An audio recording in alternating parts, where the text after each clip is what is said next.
Yeah, that's a really hard act to follow, isn't it? I mean, Dunlop's really got a really difficult act to follow, because when you think they make a tyre that runs in Darwin, Neil, and also runs in Canberra, you know, from certain temperature difference. Look at that, 120.5, fastest lap of the race so far for Jason Richards. So conditions are slowly starting to improve. There's a lot of cars now running in the 1 minute 20 second zone. 124.9 for Simon Wills, so he's just undercut Jason Richards by 100th of a second. This is a great drive. This man sort of following in Jimmy Richards' footsteps in a way, the web-footed Kiwis. They seem to go very well when the rain comes down. If it continues to be less wet, as we describe it, the PlayStation fastest lap will probably continue to tumble one way or another. Lowndes has just changed that number again down to a 120.4. 3.5 seconds Marcus Ambrose is enjoying ahead of Greg Murphy, Todd Kelly. So he's doing it comfortably, Marcus. If we look at Simon Wills in the Cat Ford, he's a little further down the order. Kiwi is currently occupying 14th position in this race. When I was talking to Rick Kelly earlier on, I said, did you have any problems? You know, you were quite the way down the field. And he said, no, I didn't have any problems. I just get used to driving a V8 in the wet. I mean, after spending a lot of all his career in single-seaters, this is kind of like strapping on the Queen Mary, and when you want to change direction, you need to tell it about 10 miles back.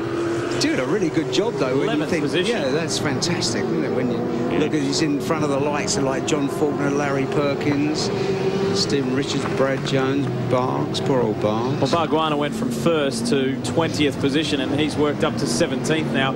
So how costly that was, just staying out and then the safety car coming out. Obviously nothing to do with him. Just going through shot, car 255. That's young Rick Kelly, the 18-year-old we've been talking about. Another man headed for a baptism of fire will be Simon Wills' teammate for next year. John Briggs confirming he's already signed Pedro Lamy, the former Formula One and sports car driver, in one of his cars next year. So, boy, it's a real new education in a very different kind of race car in 2002. Not surprised to hear that, though, because when I was at the Rockingham Champ Car race, Pedro Lamy was walking around like a lost dog looking for a job. So good to hear that he's coming down here. Murphy's been off the track. He's back to 4th, so that puts Lowndes up to 3rd. It must have been a bit of a moment because Craig has been able to get in front of him. So Murphy goes down to 4th, just an indication these top guys still managing to slide off every now and again. Lowndes lowering the fastest lap, the PlayStation fastest lap again to 120.2. So Lowndes continuing his relentless pursuit, driving the wheels off this Falcon in the worst conditions imaginable, pushing very, very hard. Pretty costly for Greg Murphy. He's gone from 2nd to 4th. And is now some 9, even 10 seconds behind Marcus Ambrose, whereas that margin was only a little over 3. Now Lowndes is just over a second behind Todd Kelly, who's in 2nd place, and he's only about 5 seconds down the road from Ambrose, so it could still be quite a thrilling finish. Here we are, and here it's not a second now. Lowndes is absolutely on the bumper of Todd Kelly. It's been going on all afternoon, hasn't it? He's kind of he must think there's about 5 number 15 Kmart Commodores out there. So Lowndes now sits in the slipstream of the Kmart Commodore as they flash past the grandstand. The Ford fans and the Holden fans are loving this battle. Absolutely incredible stuff from the top V8 supercar drivers in the country. On board with Craig Lowndes. He's in 3rd.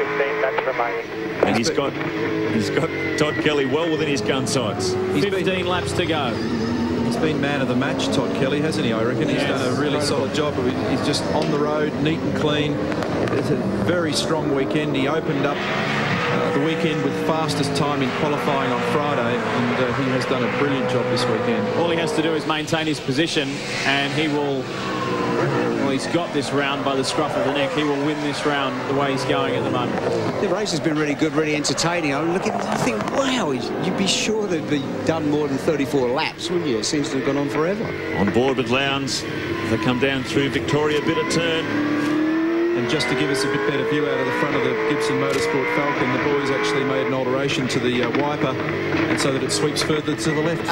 With some of your influence, no doubt. Well, actually, no, because you can't see the apex of the left-hand corners at the moment, so they made the sweep wiper. The sweep wiper. Yeah.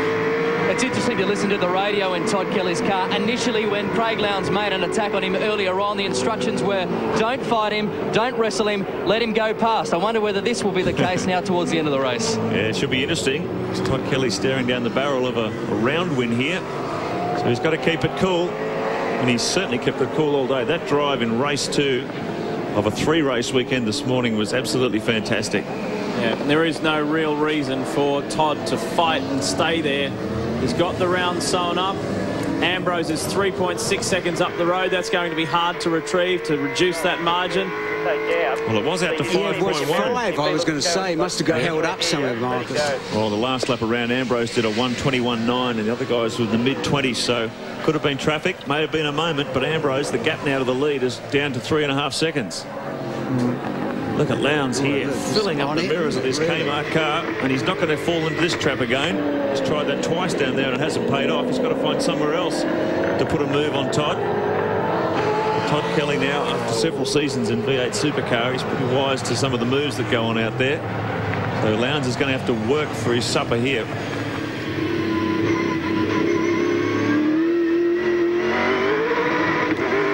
Wheel spin that time. And Todd just getting off the corner without that wheel spin. You can see that he's just jumped out a couple of car lengths there. So I don't think anyone at home, if they don't drive these cars, Neil, could comprehend the level of difficulty when you're driving at more than double the speed you would on a motorway, say, when it's raining. It's just quite extraordinary. The worst of the vision. When I raced touring cars, I drove in the rain. I could not believe that you couldn't see where you were going. I thought it's incredible. It's very awkward. Frightening. I think the... Well, I'll tell you what, the gap between these two and Ambrose is down to under 3 seconds now. 2.6. Wow. It's exactly a full second in one lap, isn't it? Well, Ambrose has done another 1:21. The cars behind him a full second faster, so I don't know if Marcus is in trouble. The key word is delicacy. You've just got to be so gentle, and most of the drivers find it hard in the early stages to curb their natural exuberance in the car to be able to drive in the wet. The tyres relative to the horsepower are pretty small. Not a lot of aero downforce on these cars despite popular myth, and bottom line is they break into wheel spin real easy. This is an absorbing contest. This is a fantastic way to finish the 2001 V8 Supercar season. Look at how much Todd got a bit wide at turn 9. He just understeered a bit wider. It'll be interesting to see how Marcus Ambrose responds to this as they're eating in. It's gone down another 3/10, so down to 2.3 seconds the margin between the Pertec Falcon, the Kmart Commodore, and Lowndes continues to push Kelly all the way. Maybe Marcus is just starting to really lose the edge off his wets, and can really affect your traction, because there's 3 locations around here where that's just vital. And yes, it's a difficult moment because you know, Anthony, everybody out there who may be getting under pressure or lapped at the moment, a lot of them don't run a left-hand mirror, which I could never understand. But well, I don't know. See, Marcus does, but Craig, for example, and other drivers I know, Wayne Gardner, don't like the left-hand mirrors at all. But it makes it hard when anybody goes up the inside of you on a day like today. Yeah. Very, very difficult to see. So it's a very difficult job for those being lapped not to accidentally turn into another car. Lowndes continues to crowd the Kmart Commodore. They're coming up on Anthony Tratt and the Toll Falcon. As we grind on, there's 12 laps remaining in this final race of the 2001 season. Your race leader is Marcus Ambrose. He's done a fine job so far, but can he handle this pressure? His gap to Kelly is coming down all the time. Bright's maintaining a top 5. Paul Morris 6, Ingle 7, and Wheel still in the top 8, doing a good job.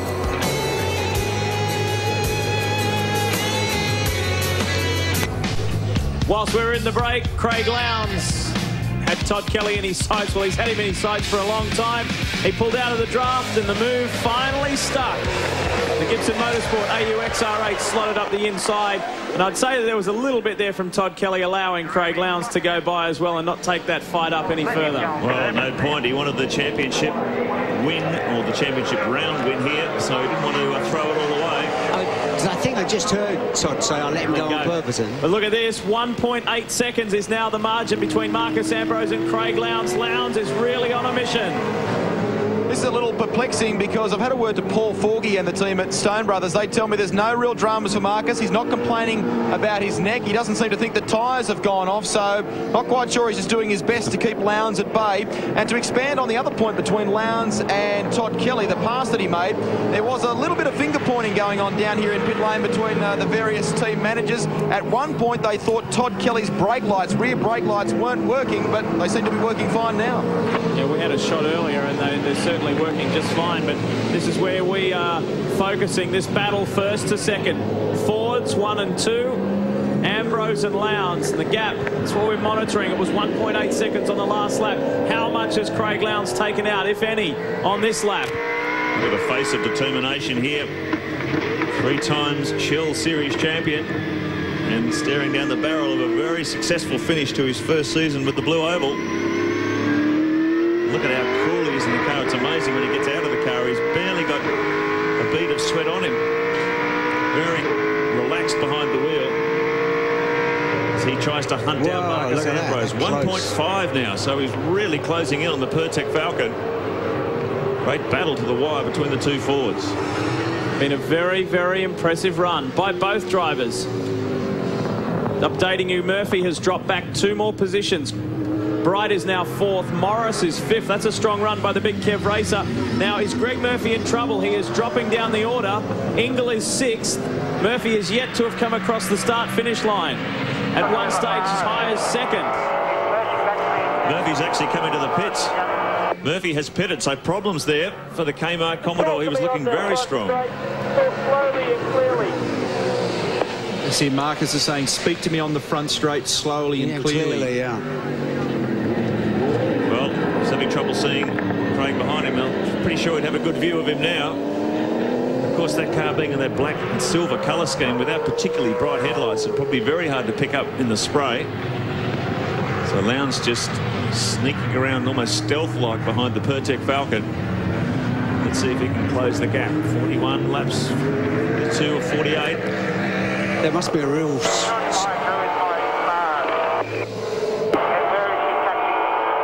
He's asking where he's catching him.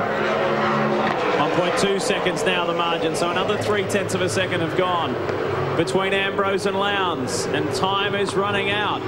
But there is certainly enough time for Craig Lowndes, if he continues to catch him at that rate, to certainly get up with the Pertec Ford and buy it.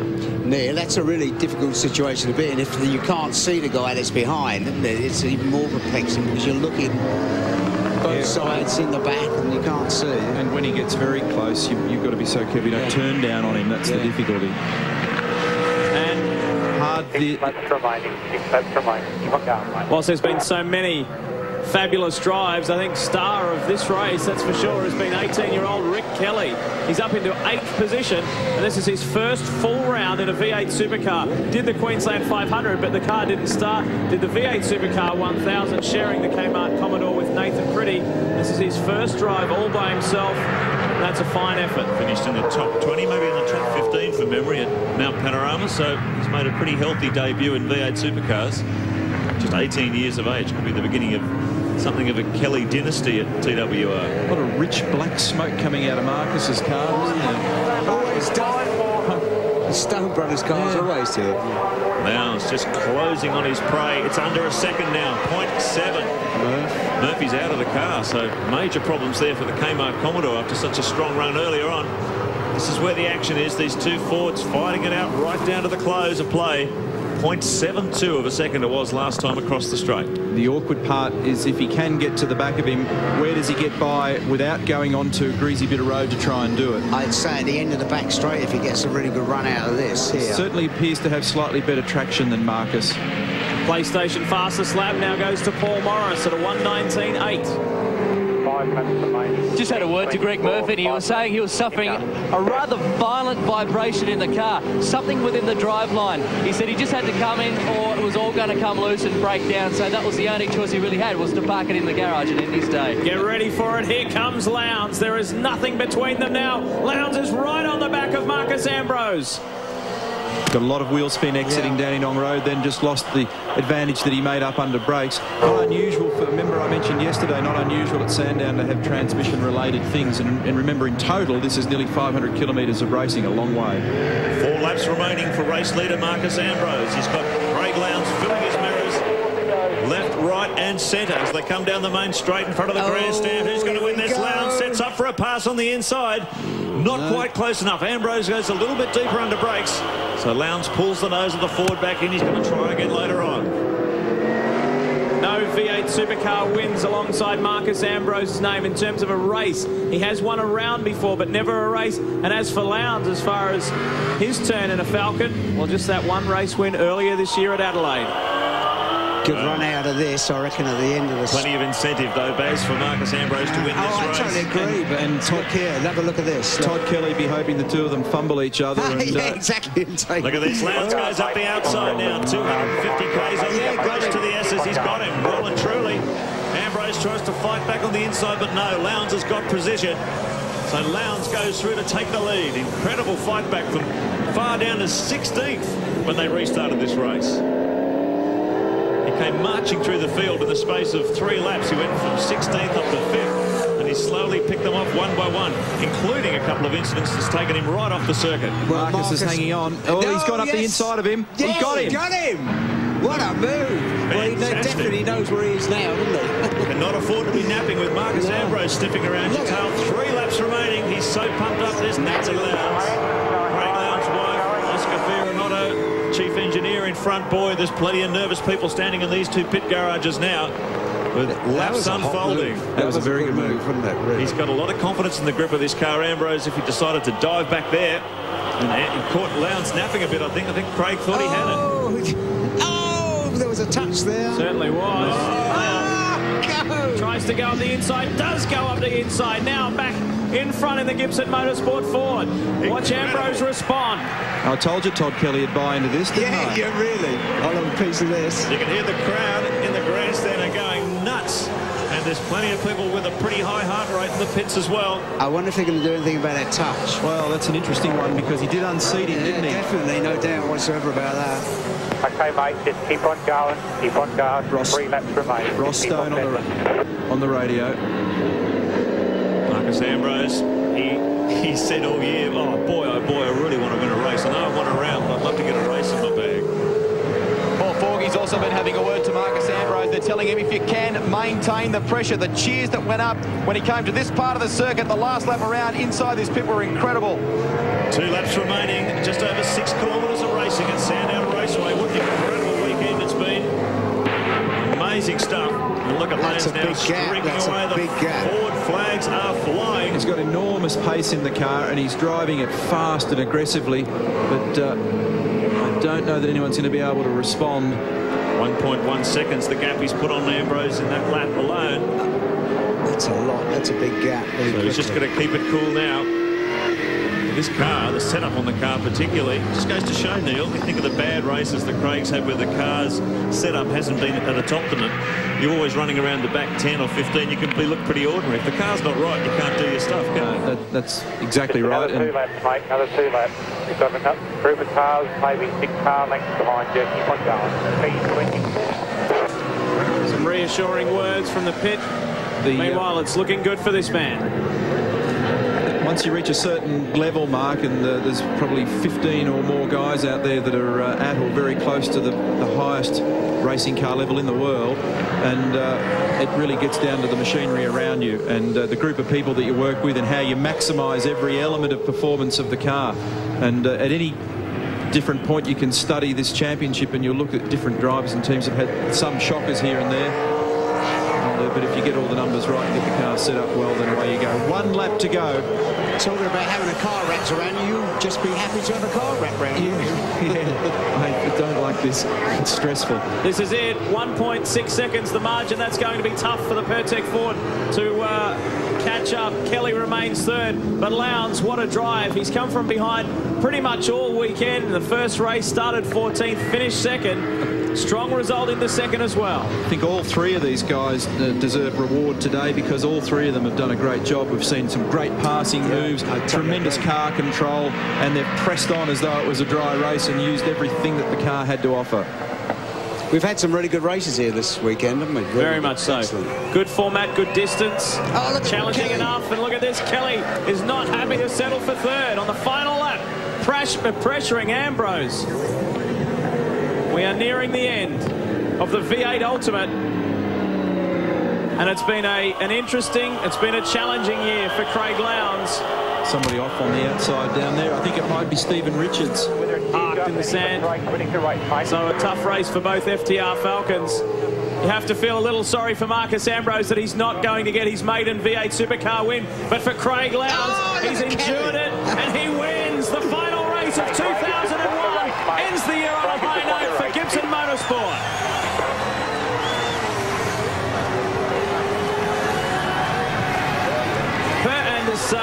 Marcus Ambrose comes across the line for second, Kelly in for third, and Todd Kelly has won the round. Lowndes wins the final race of the year, but Todd Kelly picks up his maiden round win. So plenty to celebrate for many. Congratulations to Todd Kelly, and back-to-back round wins for the Kmart organisation. Murphy in New Zealand and Kelly here at Sandown.